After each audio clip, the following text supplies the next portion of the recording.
Sir तो paralysis अगर किसी को होता है तो क्या वो पूरी तरह ठीक हो सकते हैं? हाँ, तो पैरालिसिस में क्या होता है, वो ऑक्लूजन की वजह से या ब्रेन हिमरेज की वजह से, उसको इन्फार्क्शन भी बोलते हैं, ब्रेन का इन्फार्क्शन होता है टेम्पररी वजह से, जो ब्लड सप्लाई बंद होता है उसकी वजह से पैरालिसिस होता है।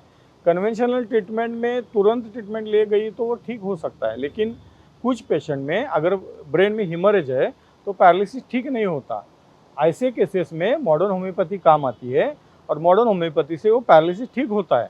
जो लोगों में पूरी तरह मूवमेंट लॉस है, दोनों पैर, एक पैर एक हाथ में, चेहरे की मूवमेंट बिगड़ गई है, चेहरे के ऊपर पैरालिसिस दिख रहा है, बोलना नहीं आता, टंग के ऊपर पैरालिसिस गया इसलिए मूवमेंट टंग की नहीं होती, खाना डिग्लूटेशन करना मुश्किल हो जाता है, ऐसे पेशेंट में भी पैरालिसिस पूरी तरह ठीक होता है।